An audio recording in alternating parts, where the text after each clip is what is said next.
Friends, welcome back to my channel গিনিয়ান মামা এটি ব্লগে তোমাদেরকে অনেক অনেক অনেক স্বাগত। কেমন আছো তোমরা বলো? আমি কিন্তু ভালোই আছি। দেখতে পাচ্ছ আমি এক জায়গায় ঘুরতে চলে এসেছি। তো কোথায় এসেছি বলো তো? আমরা এসেছি গিনির বাবার একটা ফ্রেন্ডের বাড়িতে। সেটা হচ্ছে নিউ টাউন থেকে একটু সামান্য দূরে সাপুরজিতে। সাপুরজি একটা সোসাইটি রয়েছে, সেখানে এসেছি। তোমরা হয়তো আমার ব্লগে আগেও দেখেছো অভিষেক এবং রিম্পাকে ওদেরই বাড়িতে ঘুরতে এসেছি। এই দেখো ওদের বাড়িতে ঢুকতে না ঢুকতে এই জায়গাটা দেখো, আমার কিন্তু বিশেষ আকর্ষণ লেগেছে এই জায়গাটা। মানি প্ল্যান্ট গাছ, কারণ আমার প্রচণ্ড মানি প্ল্যান্ট গাছ কিন্তু ভালো লাগে। দেখো বন্ধুরা, মেয়েরা চাইলে কিন্তু ছোট্ট জায়গার মধ্যেও কিন্তু অনেক সুন্দর কিন্তু গুছিয়ে গাছিয়ে রাখতে পারে। দেখতেই পাচ্ছ এখানে ছোট্ট ছোট শোপিস দিয়ে কিন্তু রিম্পা খুব সুন্দর ঘরটা সাজিয়ে রেখেছে। আর এই হচ্ছে অভিষেক ও রিম্পা। তো একদিন দুপুরে ইনভিটেশান ছিল ওদের বাড়িতে, তাই চলে গেছিলাম। আর খুব বৃষ্টি হচ্ছিল, বৃষ্টির মধ্যেই আমরা গেছি। আর এই হচ্ছে ওদের বাড়ির একটা দারুণ মেম্বার, এর নাম হচ্ছে ক্যান্ডি। দেখো কত সুন্দর অভিষেক এই জায়গাটাও খুব সুন্দর কিন্তু সাজিয়েছে, সত্যি কথা বলতে। এবারে আমি এরবারে ওদের ওই বারান্দা দিয়ে, ব্যালকনি দিয়ে একটু মনোরম পরিবেশ উপভোগ করছিলাম। কারণ সচরাচর তো আমরা এরকম মনোরম পরিবেশ পাই না। তো আমার কাছে কিন্তু বেস্ট লেগেছে। ওখানে কিন্তু ফ্রেশ এয়ার। তোমরা কিন্তু অনেকেই হয়তো জানো যে নিউ টাউনের একটু ভেতরের দিকে গেলে কিন্তু ফাঁকা ফাঁকা অনেক জায়গা রয়েছে। তোদের ওপর থেকে একটু সোসাইটিটা দেখার চেষ্টা করছিলাম। তারপরে একটু গল্প আড্ডা হচ্ছিল। গল্প আড্ডা হওয়ার পরে বেলা 3টে বেজে গেছে গল্প করতে করতে। তা ওইখানে গিন্নি আর কর্তা মিলে আমাদের খাবারের আয়োজন করছে। খুব সিম্পল মেনে ছিল, ফ্রাইড রাইস আর হচ্ছে মটন কষা। তো গিনিকে ফার্স্টে খেতে বসিয়ে দিয়েছি, কারণ 3টে বেজে গেছে, বুঝতেই পারছো ওর তো খিদে পেয়ে গেছে। তারপরে খেয়ে দিয়ে জমিয়ে আড্ডা।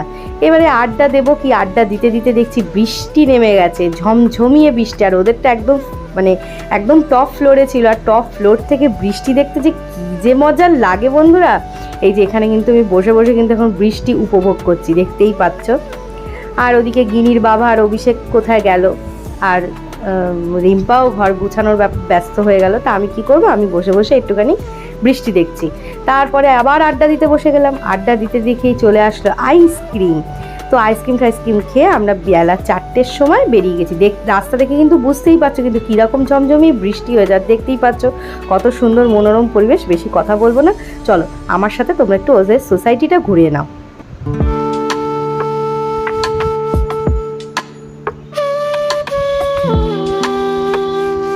আর ঘুরতে বেরোলে ফটো সেশন তো মাস্ট। আর এরা ফটো সেশন করতে গেলে আগে নিজেদের বাইকের ফটো সেশন করে নেয়। তা কি করব, আমি একা একাই কিছু রিলস ভিডিও বানালাম, ভিডিও শ্যুট করলাম ব্লগের জন্য। তো ওখানে কিন্তু অনেক রকম ফুল ছিল। এই ফুলটা আমার খুব ভালো লেগেছিলো, তাই আমি ছিঁড়ে নিয়ে তো ঘুরছিলাম। তারপরে সোসাইটিটা অনেকটা কিন্তু বড় ছিল। তারপরে ঘুরতে ঘুরতে কিন্তু কিছু কিছু স্পেশাল জায়গাও আসছিলো যে খুব দুর্দান্ত লাগছিল। তারপর ঘুরতে ঘুরতে ওদের এই স্পেশাল জায়গাটাতে চলে আসলাম। এই জায়গাটাকে জানো কি বলে? এই জায়গাটাকে বলে হাওয়া মহল। তো এই হাওয়া মহলটা একটু ঘুরে ঘুরে দেখছিলাম। তারপরে নামলাম, নেমে এখানে কিন্তু অনেক ফটো সেশন করেছি। তোমাদেরকে ফটোগুলোও দেখাচ্ছি, দাঁড়াও। তারপরে ফটো সেশন করার পরে বললো কি যে এখানে নাকি পাশে একটা ইসকন টেম্পল আছে। তো চলে গেলাম আমরা ওই ইসকন মন্দিরে। ঢুকতে না ঢুকতেই তো গোমাতা চলে এসছে আমাকে দেখে।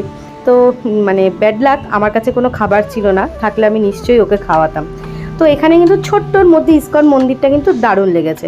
একদম ছোট্ট, খুব বেশি এরিয়া না, অল্প একটু। শুনছি নাকি ওটা অনেক বড় করে হবে। এটা মনে হয় নতুনই হয়েছে এই ইসকন টেম্পলটা। তো আমাদের তো ভেতরে যাওয়া যাবে না, তোমরা তো অনেকেই জানো যে আমাদের 1 বছর কালো সৌজ। তো আমি দূর থেকেই, বাইরে থেকেই ঠাকুর দর্শন করলাম, গৌর নিতাইকে দেখলাম। হরে কৃষ্ণ হরে কৃষ্ণ। গিনিকে একটু ঢুকিয়েছিলাম, ও ছোটো মানুষ, ও যেতে চাইছিল, ওকে একটু ঢুকিয়েছিলাম। তারপরেই চলে এলাম গোশালাতে। গোশালার গরুগুলো যে এত সুন্দর ছিল, আমি তো আদর না করে আর পারলামই না। আর ওরাও না কি সুন্দর, আমাকে দেখে মুখটা ওদের গেটের বাইরে থেকে বের করে দিয়েছে আদর করার জন্য। এই দেখো কি সুন্দর আদর খাচ্ছে। ওদের কত খাবার ওখানে মজুত করা ছিল জানো, শাক, গাজর, অনেক কিছু। তো এতটাই বৃষ্টিতে ভেজা ভেজা জায়গাটা হয়ে গেছিলো, তাই আমি আর বেশি দূর অবধি ঢুকিনি। এই দেখো কত সুন্দর লাগছে না। তারপরে কিছুক্ষণ থাকার পরে ওখানে ফ্রি মহাভোগ পেলাম, একদম ফ্রিতে। এটা কিন্তু কোনো পয়সা লাগেনি। এই মহাপ্রসাদটা খেলাম আমরা দাঁড়িয়ে দাঁড়িয়ে, গরম গরম খিচুড়ি খেয়ে একটু চারিপাশটা ঘুরলাম। ঘুরে কিন্তু আমাদের দিনটা শেষ করলাম। আর দেখতেই পাচ্ছ কত সুন্দর, আশেপাশে কিন্তু অনেক বড় জায়গা জমি আছে। তো এটা নিয়ে অনেকটা বড়ই মন্দিরটা হবে আস্তে আস্তে। গিনিও খুব এনজয় করছে, দেখে তো তোমরা বুঝতেই পারছো। এইবারে আমরা ইসকন মন্দির থেকে বেরিয়ে আসছি, বেরিয়ে আবার ওদের বাড়িতেই গেছিলাম। তারপর আর তোমাদের মিষ্টি খাওয়াটা তোমাদেরকে দেখানো হয়নি, ওইটা কিন্তু মিস হয়ে গেছে। কি সুন্দর পরিবেশ লাগছে না? আমার এরকম না ফাঁকা ফাঁকা জায়গা খুব ভালো লাগে। যাই হোক, এই ছিল আজকের দিনটা, খুব সুন্দর কিন্তু আনন্দ করেছি। আর এই যে চলো এবারে ফাইনালি ওদের বাড়িতে যাচ্ছি। চলো তোমাদের সাথে পরে আবার এরকম একটা ছোট্ট সুন্দর ভিডিওতে দেখা হবে কিন্তু। Bye bye.